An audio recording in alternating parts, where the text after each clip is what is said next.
La tarde, fin de semana. Disculpe que lo interrumpa por razones de tiempo, pero usted hablaba también anteriormente sobre confiar en la palabra del presidente Maduro, pero también hay un sector de Venezuela y se puede decir que la mitad de los venezolanos que no confían en él, y menos aún cuando no hizo la auditoría como se tenía que hacer según se había prometido, tal vez en algún momento en las discusiones que hubo entre oposición y gobierno de acta, cuaderno, firmas y huellas y demás. Y después dijo que no, y después llama un debate para debatir en público los temas de la corrupción, y después dice que no la va a hacer porque la oposición no respondió cuando Enrique Capriles le respondió inmediatamente. ¿Por qué creer en Nicolás Maduro?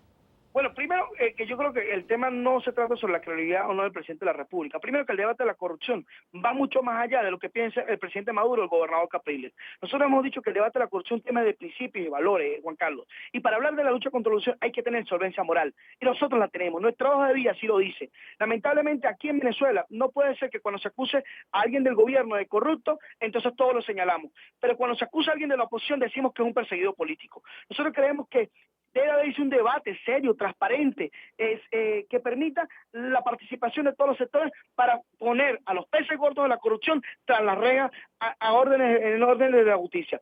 Ahora, sobre lo que significa el proceso electoral, fíjate, aquí se estableció una materia de opinión muy negativa, que es de legitimar los resultados electorales, descalificar al Consejo Nacional Electoral. Y estamos a menos de 120 días de un proceso electoral.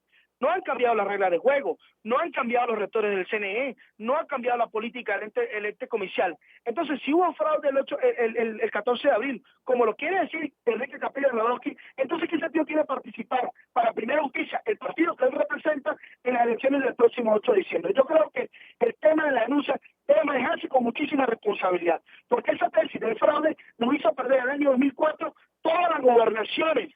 Esa tesis del fraude implicó que nos retiráramos de la Asamblea Nacional en el año 2005. Y esa tesis del fraude que el señor Capriles el 14 de abril, cuando incluso nosotros habíamos denunciado con anterioridad que en efecto Enrique iba a desconocer los resultados electorales, hoy pone en evidencia la posibilidad real de que podamos estar perdiendo alcaldías que pudimos haber ganado, que podemos ganar, pero al asumir esa tesis del fraude evita que mucha gente que quiera participar, votar por los candidatos de la oposición, al ver que existe el mismo CNE, el mismo árbitro, la misma regla de juego, las mismas condiciones y los mismos mecanismos de lotería que es el 54%, esa gente que nuestro pueblo no vaya a votar. Y entonces, alcaldías que se pueden ganar, las vamos a perder por una tesis de fraude que asumió Enrique Capriles para no reconocer que en efecto había perdido las elecciones. Fíjese, vamos a hacer una pausa porque tenemos un avance de noticias, pero más adelante vamos a volver con usted, pero quiero hacer dos menciones acá que nos empiezan a escribir a través de nuestra red social en Twitter.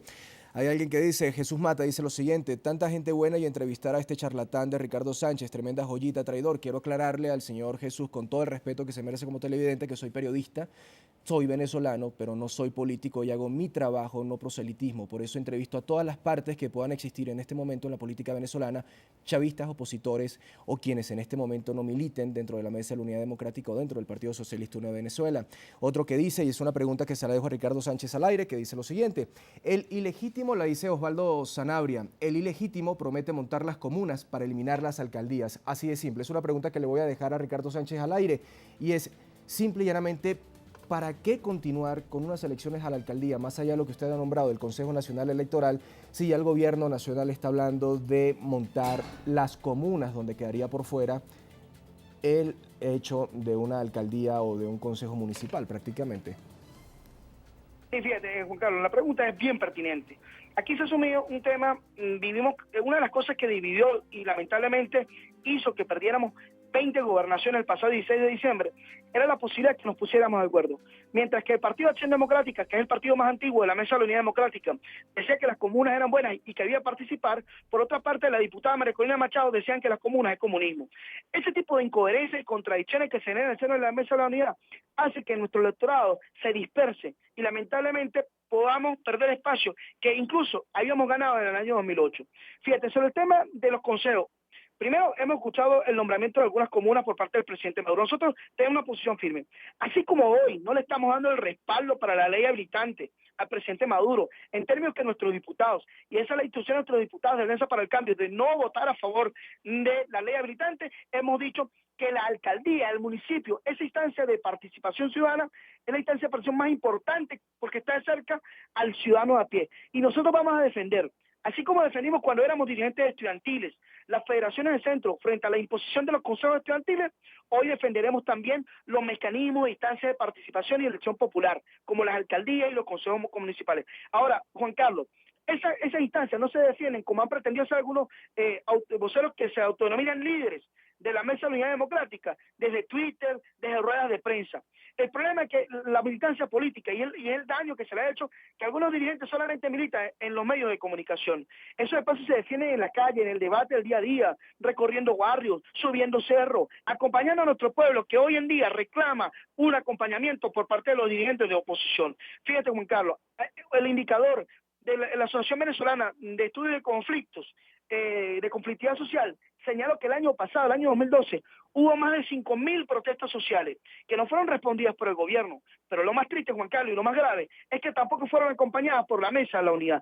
Y allá, frente a ese venezolano que lamentablemente hoy no encuentra respuesta, pero tampoco encuentra el acompañamiento, es que Alianza por el Cambio, como una organización con una posición muy clara, de defensa, no del gobierno o defensa de la MUD y de las cúpulas, defensa del venezolano de a pie, que se siente desprotegido frente al tema de la inseguridad, que se siente desprotegido frente al tema de la inflación y el desabastecimiento, que se siente desprotegido frente al tema de que no hay diálogo entre el gobierno y la oposición para ponernos de acuerdo en los temas mínimos.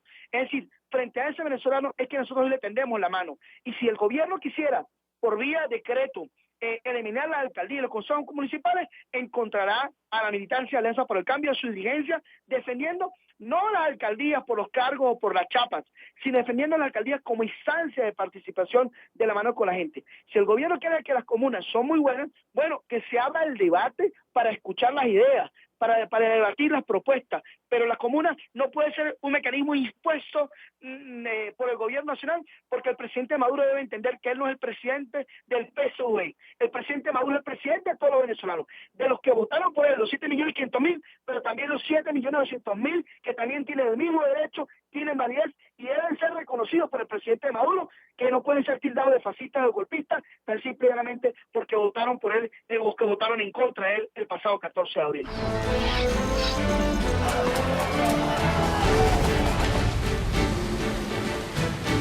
El gobierno de Estados Unidos cede a la presión. La administración Obama ha entregado 3 documentos sobre su esquema de seguimiento a las comunicaciones revelado por las filtraciones y la responsabilidad nuclear extranjeros contra la estabilidad de Álvarez. Las elecciones presidenciales de Venezuela, donde resultó electo el mandatario de este país, Nicolás Maduro, ya que la organización no tuvo una presencia en este país.